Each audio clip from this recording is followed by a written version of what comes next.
各位 HiFi 發燒友，大家好，歡迎嚟到 HiFi 發燒台，我係呢388。今日咧，我特別咧着咗一件咧 U2 嘅衫啊。咁啊，當然係介紹 U2，不過咧就唔係介紹一個 U2 樂隊，係介紹一部器材咧叫 U2。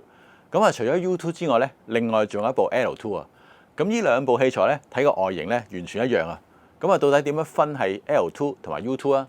咁同埋佢哋各自嘅功能咧有啲咩用咧？咁另外佢哋配搭咗之後啲聲好唔好咧？咁如果大家想知咧，咁就唔好行開繼續睇落去啦。咁同埋大家睇完影片咧，仲未訂閱 HiFi 發燒台咧，就快啲訂閱啦。同埋喺訂閱隔離咧有個鐘仔，撳到全部，咁你就唔會錯過 HiFi 發燒台影片。好，唔講咁多，去片。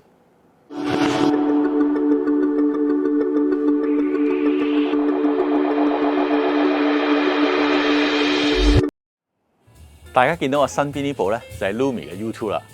咁呢個咧係一部 Network Transport。即是話咧，係一部冇解碼部分嘅串流播放嘅轉盤啊。咁而 Lumi 嘅 U 系列咧，就係意思指呢個 Network Transport。咁呢個系列咧，除咗一部 U2 之外咧，另外仲有一部 U2 Mini。咁而另外呢部咧就係 L2 啦。咁 L2 咧係一個好特別嘅產品啊。咁佢係一個2合1嘅產品。咁佢裏邊咧係一個 music 嘅 server，即係話有硬盤咧可以儲存一個音樂檔案。咁另外咧，佢係一部咧發燒級嘅網絡交換器啊。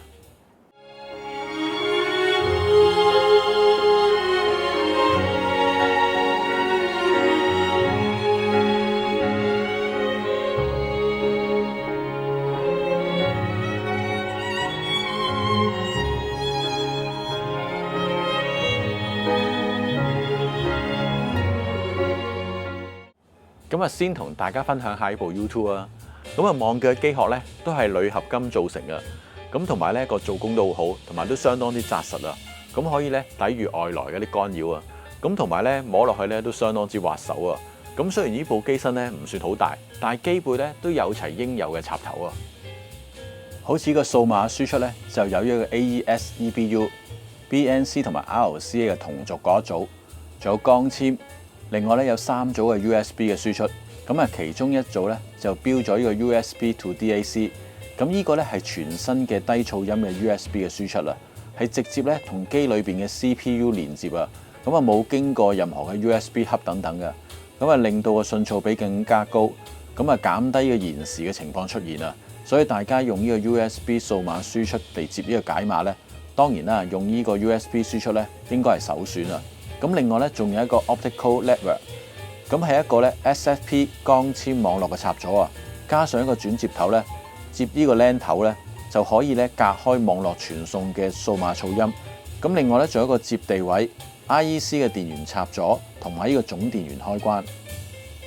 咁啊，打開咗呢個 U2 嘅機殼咧，見到裏邊咧有一份電源部分，咁有呢個金屬殼咧嚟做咗屏蔽啊，嚟減低對外邊嘅干擾啊。咁而呢份電源咧就用咗同廠高級嘅 P1 嘅線性電源技術下放落到嚟呢個 U2 啊。咁呢個金屬屏蔽殼裏邊咧就有呢個環形火牛、超低噪音嘅整流，再加上個線性嘅穩壓嚟提供穩定同埋乾淨嘅電源啊。咁啊，見到個電路板咧就用咗一個 SMT 方式去製作啊。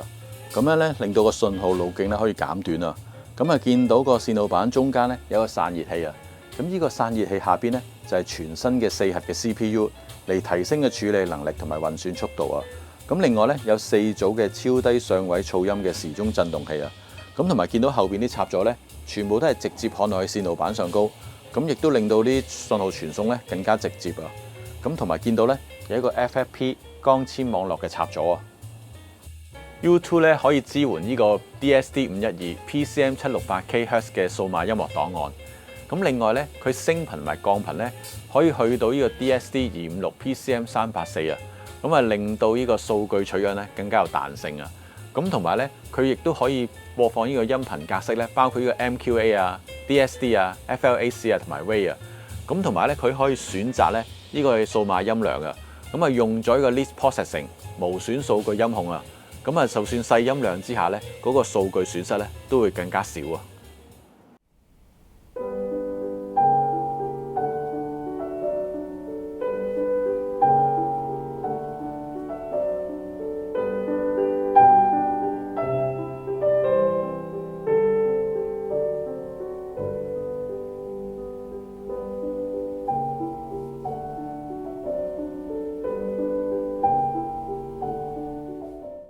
咁如果咧有玩開呢個串流播放嘅發燒友咧，都知道啦。咁啊，除咗呢個硬件之外咧，其實軟件都好重要㗎。咁認識 Lumi 咧，都知道佢哋嘅軟件嗰個支援咧係相當之強㗎。咁好似咧佢哋設計嗰陣時咧，都預留咗咧可以不斷咧升級呢個軟件啊。咁好似咧佢哋最初頭推出嘅器材咧，都已經超過10年㗎。咁啊到今日咧，仲有呢個軟件升級，仲有一個新嘅功能添喎。咁而呢個 Lumi App 咧都相當方便同埋易用㗎。咁可以支援呢個 Tidal、Spotify、Qobuz 同埋呢個網絡電台呢啲唔同嘅串流平台啊。咁仲可以有呢個 AirPlay 同埋 Multi Room 嘅 function 啊。咁仲可以咧播到呢個 server 上高嘅音樂檔案啊。咁啊當然啦，佢都仲預留咗空間咧，可以升級咧支援將來唔同嘅播放方式啊。咁啊講多句啊，呢個 U2 同埋 LL2 咧都係呢個 Win Ready 嘅。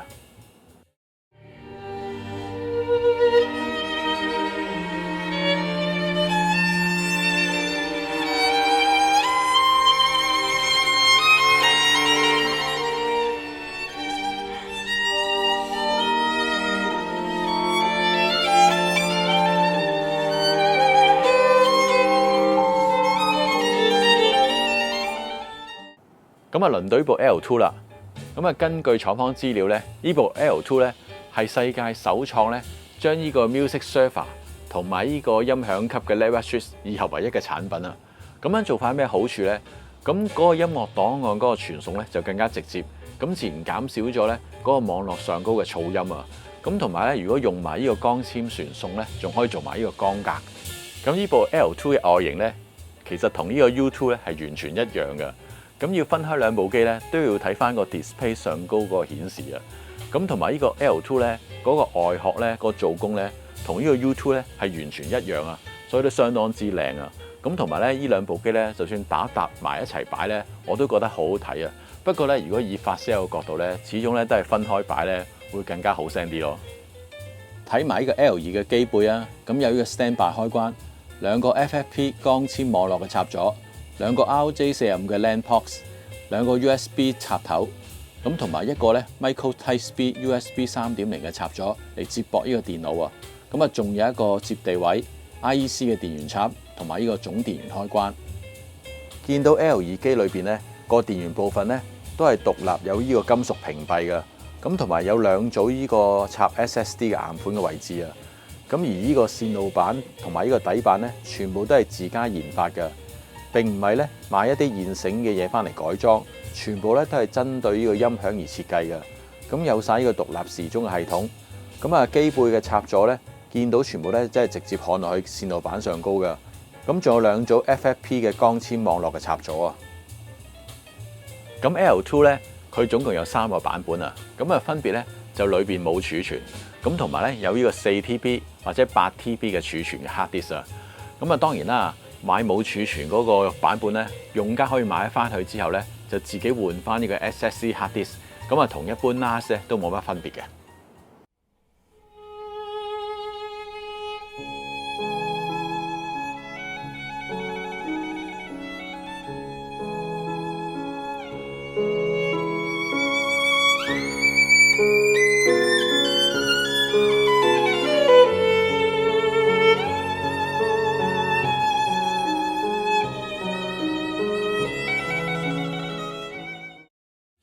頭先咧咪提到呢部 L2 咧係個 Win Ready 啊，但係咧佢唔可以做到呢個 Win Core 啊。咁啊，廠方指出咧，因為如果要行 Win 咧，自然裏邊嘅硬件需求會更加大啊。咁可能咧又要需要到風扇，咁同埋咧個電源咧亦都負荷更加大，變咗可能產生嘅噪音咧更加高啊。咁同埋廠方咧想做一部咧嗰個價錢比較上容易入手嘅 Music Server 加埋呢個 Level Switch 啊，所以決定咧就放棄呢個 Win Core 啊。咁當然呢部機咧一樣係支援呢個 Win Core 嘅網絡儲存。咁同埋咧，如果大家用緊其他嘅 Music Server 咧，經咗呢部 L2 咧，亦都可以將佢變成一部咧發燒級嘅 Level Switch。他已足的世道，笛聲追捕，夜靜裏詳述這故事。今次咧喺我呢度試聽咧，我就用咗呢個 Solux S3 Reference 嚟做呢個 DAC 啊。咁啊，用呢個 U2 嘅 USB to DAC 個輸出啦。咁啊喺我呢度咧，呢個 USB 輸出咧就最好聲嘅。咁同埋我都有試過咧，呢個 U2 咧直接唔用呢個 L2 聽呢個串流音樂啊。咁我發覺咧真係唔用呢個 L2 咧個相差太遠啦。所以如果大家冇呢個 budget 咧，記得唔好玩 A/B 比較啊。因為咧如果唔用呢個 L2 咧，嗰個聲音差距咧實在太大啦。咁我都係一個電腦盲啊。咁如果遇到一啲咧好複雜嘅網絡設定咧，其實我都企咗喺度啊。咁啊，今次咧試聽呢個 U2 同埋呢個 L2 咧，其實就唔使做任何網絡設定，真係只要駁好線咧就可以開到聲啊。咁同埋咧，佢嗰個 Lumi 嗰個 Apps 咧，其實只要花少少時間咧，都可以好快熟習得到，都好容易用啦。同埋加上咧，佢顯示嘅中文、日文等等咧，都完全冇問題啊。咁同埋依套機咧，其實我都玩咗一段時間，咁我都發覺咧，佢都好穩定啦，完全唔會有任何嘅問題出現咯。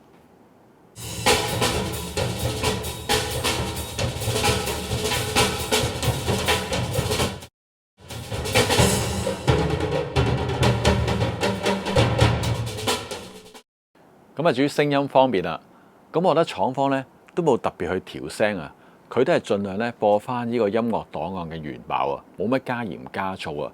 咁只要個音樂檔案本身咧有水準咧，佢就會播得靚啊。咁同埋咧，而家啲 Lumi 呢啲咁嘅串流播放器咧，真係進步咗好多啊！真係唔會話好重嘅數碼味，唔會話聽咗一陣咧就會攰啊。同埋咧，佢嘅機殼咧同埋電源部分咧都花咗唔少功夫啊。所以個屏蔽都做得好好啊，本身都好夠靜啊，所以個音樂信息量咧都好足夠啊。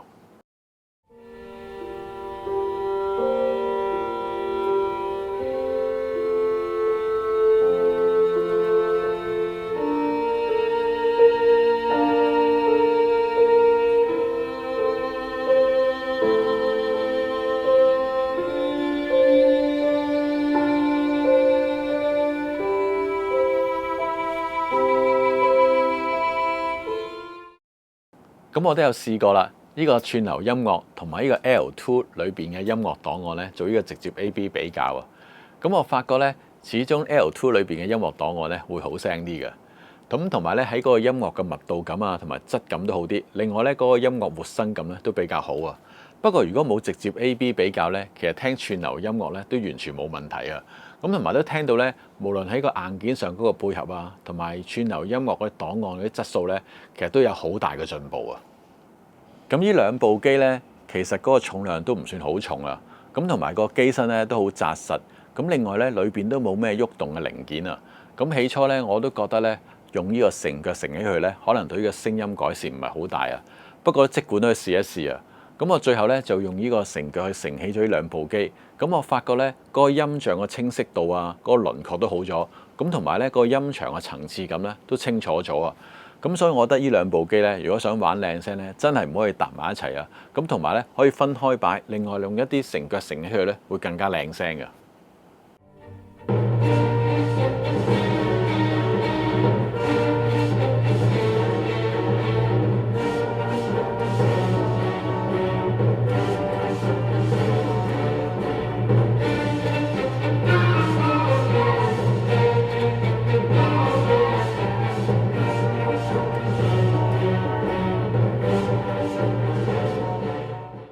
今次咧試聽完呢兩部機咧，我都幾喜歡啊！咁啊，首先講翻呢部 U2 啊，咁係一部 Laptop Transport。咁如果以今日嚟計咧，其實大部分 CD 機啊、前級啊或者合併機咧都有呢個數碼輸入啊，所以咧就可以慳翻一份解碼。咁同埋咧，將所有資源咧都擺晒落去串流上高咧，咁自然會更加靚聲啊！仲有呢部 L2 咧，佢嘅創意設計結合咗呢個 Music Server 同埋呢個 Laptop Switch。咁啊，可以慳翻啲地方之餘咧，我覺得咧比起自己咧整一部 NAS 咧，會更加容易同埋靚聲啊！咁啊，除咗配合呢個 U2 之外咧，佢都有齊呢個 LAN 同埋呢個 SFP， 咁變咗咧配合其他廠機咧都冇乜問題啊！咁啊，最後我成日都講一句啦，聲音咧係沒有最好，只有更好啊！咁我今次咧試聽呢兩部機。咁啊，當然啦，聲音咧都唔係最好啊。但係如果以佢嗰個穩定性啊，同埋易用程度咧，我覺得真係一部好好嘅串流播放器啊。咁同埋咧，以價論聲咧，我覺得佢哋價錢都合理嘅。好啦，今次嘅分享咧就到呢度啦。大家記得分享、訂閱、按讚、Hi-Fi 發燒台。